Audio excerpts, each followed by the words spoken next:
PM Modi आज मुख्यमंत्रियों और मुख्य न्यायाधीशों के सम्मेलन का उद्घाटन करेंगे। दिल्ली के विज्ञान भवन में होने जा रहे इस कार्यक्रम को संबोधित भी करेंगे। सम्मेलन में सभी राज्यों के मुख्यमंत्री और सभी हाईकोर्ट के चीफ जस्टिस हिस्सा लेंगे। सुप्रीम कोर्ट के चीफ जस्टिस और उनके साथी जजों के अलावा केंद्रीय कानून मंत्री भी शामिल होंगे। मध्य प्रदेश के मुख्यमंत्री शिवराज सिंह चौहान पहुंचे दिल्ली। मुख्यमंत्रियों और मुख्य न्यायाधीशों के ज्वाइंट कॉन्फ्रेंस में हिस्सा लेंगे। कर्नाटक के सीएम बसवराज बोम्मई भी दिल्ली पहुंचे। मुख्यमंत्रियों और मुख्य न्यायाधीशों के ज्वाइंट कॉन्फ्रेंस में शामिल होंगे। दिल्ली के विज्ञान भवन में होगा मुख्यमंत्रियों और मुख्य न्यायाधीशों का ज्वाइंट कॉन्फ्रेंस। पुष्कर सिंह धामी और भूपेश बघेल भी दिल्ली पहुंचे। सुप्रीम कोर्ट बार एसोसिएशन ने देश भर के हाई कोर्ट्स के मुख्य न्यायाधीशों के स्वागत में दिया रिसेप्शन। मुख्य न्यायाधीश एन.वी. रमन्ना और कानून मंत्री किरण रिजिजू भी शामिल हुए। यूपी में धार्मिक स्थलों से लाउडस्पीकर हटाने का आज आखिरी दिन है। 1 लाख लाउडस्पीकर पर एक्शन का है योगी सरकार का टारगेट। शुक्रवार शाम तक 37,000 से ज्यादा लाउडस्पीकर हटाए गए। 54,593 लाउडस्पीकर की आवाज कम की गई। योगी सरकार ने जिला प्रशासनों को दिया है आज तक का वक्त। राज ठाकरे आज पुणे से शुरू करेंगे औरंगाबाद मार्च। 500 गाड़ियों का काफिला रहेगा साथ। 1 मई को औरंगाबाद में है राज ठाकरे की बड़ी रैली। 3 तारीख तक मस्जिदों से लाउडस्पीकर हटाने के अल्टीमेटम से पहले शक्ति प्रदर्शन। मुख्यमंत्री आवास वर्षा पर शिवसेना की डिनर डिप्लोमेसी। उद्धव ठाकरे ने सभी नेताओं को हिंदुत्व के मुद्दे पर आक्रामक होकर सामना करने को कहा। संजय राउत ने कहा शिवसेना की हाल में की स्थिति पर बातचीत हुई। संगठन के विस्तार पर बात हुई। संगठन के विस्तार पर चर्चा हुई। मनीष कायंदे का बयान, मन से बीजेपी की डी टीम बन गई है, हम जवाब जरूर देंगे। नवनीत राणा और उनके पति रवि राणा के लिए आज का दिन बहुत अहम। दोनों की जमानत याचिका पर आज दोपहर 2:30 बजे सेशंस कोर्ट में सुनवाई होगी। नवनीत राणा और रवि राणा को कोर्ट से झटका। कोर्ट ने जेल में घर के खाने की अर्जी को खारिज किया। महाराष्ट्र सरकार ने राणा दंपति की जमानत का विरोध किया। कहा कोर्ट में लिखित बयान देकर अपना जवाब देने को कहा। हिंदू संगठनों ने आज पटियाला बंद बुलाया। बोले जो कुछ भी हुआ उसमें श्री काली देवी मंदिर का कुछ भी लेना देना नहीं था। शिवसेना हिंदुस्तान नाम के हिंदू संगठन ने पटियाला बंद का ऐलान किया। खालिस्तान समर्थकों पर कार्रवाई की मांग की। शिवसेना के खालिस्तान विरोध मार्च पर पटियाला में बवाल। 2 गुट आपस में भिड़े, पत्थर और तलवारें चली। पंजाब पुलिस ने हरीश सिंगला को गिरफ्तार किया। झड़प के दौरान लहराई गई तलवारें। पटियाला में हिंसक झड़प को सीएम भगवंत मान ने बताया दुर्भाग्यपूर्ण। कहा किसी को भी राज्य में अशांति फैलाने नहीं देंगे। पटियाला हिंसा पर सीएम भगवंत मान ने की हाई लेवल मीटिंग। डीजीपी, गृह सचिव और कई सीनियर अधिकारी शामिल हुए। पटियाला हिंसा पर पुलिस का बयान। डीएसपी बोले बिना मंजूरी के मार्च निकाला गया। पटियाला में मार्च निकालने पर शिवसेना की बड़ी कार्रवाई। हरीश सिंगला को पार्टी से बाहर किया। हिंसक झड़प के बाद पटियाला में लगा कर्फ्यू। शुक्रवार शाम 7 बजे से सुबह 6 बजे तक के लिए कर्फ्यू लगाया गया। महाराष्ट्र में नांदेड़ के शिवाजी नगर से मिली 25 तलवारें। ऑटो के अंदर बॉक्स में छिपाकर ले जाई जा रही थी तलवारें। पुलिस ने तलवार ले जा रहे 2 आरोपियों को पकड़ा। औरंगाबाद के डीआईजी का बयान। अमृतसर से नांदेड़ आई तलवारें। एमपी के खरगोन में दंगाइयों को हथियार सप्लाई करने वाला आरोपी तूफान सिंह गिरफ्तार हुआ। दबिश के दौरान 17 पिस्टल बरामद हुई। तूफान सिंह के साथ 7 अन्य आरोपी पकड़े गए। पुलिस के मुताबिक अवैध हथियार की फैक्ट्री चलाता था। हैदराबाद की मक्का मस्जिद में नमाज के बाद भाषण देते हुए ओवैसी ने भाषण दिया। मुसलमानों के घरों पर बुलडोजर चलाए जाने का विरोध किया। ओवैसी ने फिर दिया भड़काऊ बयान। कहा मुसलमानों को दबाया और कुचला जा रहा है।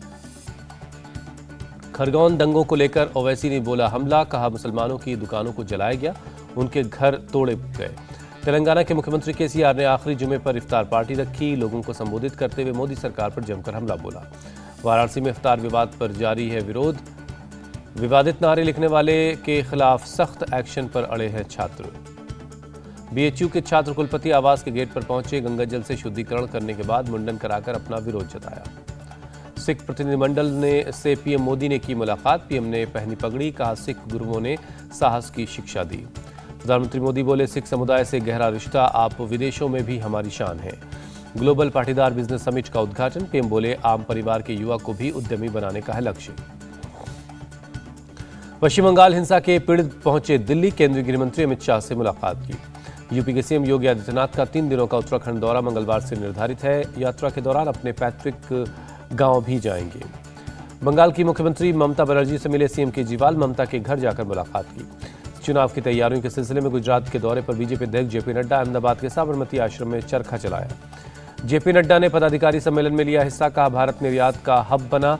पीएम के नेतृत्व में देश आगे बढ़ रहा है। जेपी नड्डा बोले पीएम ने राष्ट्रवाद और विकासवाद से परिवारवाद, क्षेत्रवाद और जातिवाद को टक्कर दी। वडोदरा में जेपी नड्डा ने वैष्णवाचार्य व्रज राजकुमार से मुलाकात की। नड्डा ने समारोह को संबोधित भी किया। आरएसएस चीफ भागवत ने दिल्ली में रामोत्सव कला यात्रा का उद्घाटन किया। बोले, अपने आखिरी दिन गिन रहा है हिंसा पसंद समाज। दंगाइयों को मोहन भागवत की चेतावनी। बोले, जिस समाज को हिंसा पसंद वो अपने आखिरी दिन गिन रहा है। मोहन भागवत के बयान पर बोले शिवसेना नेता संजय राउत। कहा, इस बयान पर देश भर में बहस होनी चाहिए। भीमा कोरेगांव हिंसा की जांच कर रहे आयोग के सामने एनसीपी चीफ शरद पवार का हलफनामा। देशद्रोह कानून रद्द करने की मांग की। एनसीपी चीफ शरद पवार ने महाराष्ट्र के सीएम उद्धव ठाकरे से मुलाकात की। दोनों के बीच 1 घंटे तक बातचीत हुई। महाराष्ट्र के पूर्व गृहमंत्री अनिल देशमुख को कोर्ट से राहत नहीं, न्यायिक हिरासत फिर 14 दिन बढ़ाई गई। बिहार के पूर्व मुख्यमंत्री जीतन राम मांझी की इफ्तार पार्टी में जुटे सियासी दिग्गज सीएम नीतीश कुमार, सुशील मोदी और मुकेश सहनी भी पहुंचे।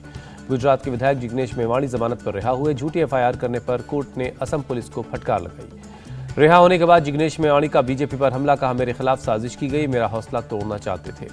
पाकिस्तान बॉर्डर से भारत में घुसा चाइनीज ड्रोन, अमृतसर सेक्टर के पास बीएसएफ ने मार गिराया। अभिषेक बनर्जी से जुड़े केस में कोलकाता पुलिस के ऑर्डर पेपर मिले फर्जी। ईडी के आदेश पर दिल्ली क्राइम ब्रांच ने दर्ज की एफआईआर। पेट्रोल डीजल की कीमतों पर बोले हरदीप सिंह पुरी। दूसरे राज्यों की तुलना में बीजेपी शासित राज्यों में आधा वैट वसूला जा रहा है। केंद्रीय मंत्री हरदीप सिंह पुरी बोले, अभी तक महामारी से उबर नहीं पाए, अब भी 80 करोड़ लोगों को फ्री राशन दे रहे हैं, टीका लगा रहे हैं। Lieutenant general BS Raju vice chief army staff बने। 1 मई से अपनी जिम्मेदारी संभालेंगे। चीन से भारतीय छात्रों की होगी वापसी। चीन ने छात्रों से मांगी जानकारी। नागपुर में आईआरएस अधिकारियों के 74वें बैच में इंडक्शन ट्रेनिंग का समापन हुआ। समारोह को उपराष्ट्रपति वेंकैया नायडू ने संबोधित किया। देश भर में गर्मी का कहर। दिल्ली में 72 साल में अप्रैल में दूसरी बार सबसे गर्म महीना रहा। 18 राज्यों के 20 शहरों में 45 के पार हुआ पारा। 16 राज्यों में 10 घंटे बिजली कटौती। सरकार बोली, देश में बिजली की डिमांड ऑल टाइम हाई है। देश में बिजली की डिमांड का बना रिकॉर्ड। 2 लाख मेगावाट से ज्यादा की खपत है। बिजली संकट पर राहुल गांधी ने पूछा सवाल, क्या प्रधानमंत्री को जनता की चिंता नहीं है? प्रहलाद जोशी ने कहा, देश में कोयले की बिल्कुल कमी नहीं, स्टॉक में कोयला भरपूर मात्रा में है। कोयला संकट पर एनटीपीसी का बयान। दादरी की सभी 6 इकाइयां और ऊंचाहार की 5 इकाइयां पूरी तरह से काम कर रही हैं। झारखंड में बिजली संकट पर प्रदेश बीजेपी अध्यक्ष दीपक प्रकाश का बयान। मुख्यमंत्री के मिसमैनेजमेंट की वजह से झारखंड में बिजली का संकट है। केंद्र ने लिया 657 ट्रेनों को रद्द करने का फैसला। ट्रेनें कोयला रैक ड्यूटी के लिए लगाई गई। दिल्ली में सिर्फ 1 दिन का कोयला बचा है। मंत्री सत्येंद्र जैन ने कहा, रेलवे रैक की कमी की वजह से बिजली का संकट है। बिहार के मंत्री शाहनवाज हुसैन ने बिजली कटौती को बताया तात्कालिक। कहा, बिजली विभाग जल्द समस्याओं को दूर कर लेगा। पंजाब में बिजली कटौती पर किसानों का विरोध। अमृतसर में बिजली मंत्री हरभजन सिंह के आवास पर प्रदर्शन हुआ। झारखंड में बिजली कटौती के खिलाफ फूटा लोगों का गुस्सा। राजधानी रांची में लोगों ने प्रदर्शन किया।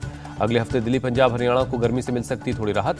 मौसम विभाग ने 2 से 4 मई तक बारिश का अनुमान जताया है। तेलंगाना के यदाद्री भुवनगिरी जिले में एक इमारत गिरी, 4 लोगों की मौत। राज्यपाल सुंदरराजन ने दुख जताया। ऋषिकेश में राफ्टिंग के दौरान 2 लोग डूबे। आर्मी की टीम ने दोनों का रेस्क्यू कर जान बचाई। कानपुर देहात के 12 गांव में पाकिस्तान के नागरिकों के नाम पर जमीन। कानपुर देहात के डीएम ने नेहा जैन का बयान। शत्रु संपत्ति घोषित करने के लिए भेजेंगे प्रस्ताव। गुजरात के पीपावाव पोर्ट पर एक कंटेनर में 395 किलो ड्रग्स मिला। गुजरात एटीएस, डीआरआई और कस्टम का ज्वाइंट ऑपरेशन। चेन्नई के पेरुगुडी डंप यार्ड में लगी आग पर काबू पाया गया। आसपास के इलाकों में अभी भी फैल रहा है धुआं। लोगों को हो रही काफी परेशानी। भुवनेश्वर में हुआ फायर सेफ्टी पर ओरिएंटेशन प्रोग्राम। स्लम बस्तियों में आग लगने पर बचाव की जानकारी दी गई। दिल्ली के शाहीन बाग में ड्रग्स मिलने के बाद एक्शन में एनसीबी। 2 अफगानी समेत 4 गिरफ्तार। दोनों अफगानियों का तालिबान से लिंक। ड्रग्स केस को लेकर कपिल मिश्रा का निशाना। बोले, शाहीन बाग आंदोलन के पीछे लगा था ड्रग्स का पैसा। जहांगीरपुरी हिंसा के आरोपी फरीद को 2 दिन की पुलिस कस्टडी में भेजा गया। फरीद की बंगाल से हुई थी गिरफ्तारी। नोएडा पुलिस की साइबर क्राइम टीम की कामयाबी। 300 करोड़ की साइबर ठगी का आरोपी गुरुग्राम से पकड़ा गया। अजोवस्टल स्टील प्लांट पर रूस ने फॉस्फोरस बम से हमला किया। यूक्रेन के अजोव रेजिमेंट के कमांडर ने लगाया आरोप। मारिपोल के मेयर ने अजोवस्टल स्टील प्लांट से लोगों को निकालने की अपील की। कहा, रूसी नाकेबंदी से नर्क बन चुका है ये स्टील प्लांट। रूस का दावा, रूसी आर्टिलरी स्ट्राइक से कल 280 यूक्रेनी सैनिक मारे गए। रूस ने समंदर में तैनात मिसाइलों के जरिए कीव पर लगाया निशाना। रूसी रक्षा मंत्रालय का दावा, कीव हमले में रेडियो फ्री यूरोप के अमेरिकी पत्रकार की मौत। इमारत के मलबे में मिला शव। यूक्रेन के राष्ट्रपति जेलेंस्की ने की प्रेस कॉन्फ्रेंस। कहा, रूसी कब्जे के बाद खतरे में Zaporizhzhia nuclear power plant. Zelensky ने युद्ध में लड़ने वाले सैनिकों को सम्मानित किया। युद्ध में शहीद सैनिकों के घरवालों को दिए गए मेडल। अमेरिका से हथियारों की एक और खेप यूक्रेन के लिए रवाना। पोलैंड के रास्ते यूक्रेन भेजे जाएंगे हथियार। ब्रिटेन वॉर क्राइम की जांच करने वाली टीम यूक्रेन भेजेगा। विदेश मंत्री लिज ट्रूस ने जानकारी दी। व्हाइट हाउस की प्रेस सेक्रेटरी जेन साकी का बयान। इंडोनेशिया में होने वाले G20 समिट में पुतिन को हिस्सा नहीं लेना चाहिए। मारियोपोल में चलाए जा रहे फील्ड किचन हर दिन सैकड़ों लोगों को खाना पहुंचाते हैं। ब्रसेल्स में यूरोपियन काउंसिल बिल्डिंग के बाहर यूक्रेनी नागरिकों का प्रदर्शन। रूस से तेल खरीदने के खिलाफ जमीन पर लेटकर अपना विरोध जताया। गैस संकट पर रोमानिया और बुल्गारिया के शीर्ष नेताओं की बैठक। गैस मार्केट में रूस के दखल को कम करने पर बनाई रणनीति। मॉस्को में मिलिट्री परेड की रिहर्सल में दिखे टैंक, मिसाइल और 9 मई को मनाया जाएगा विक्ट्री डे।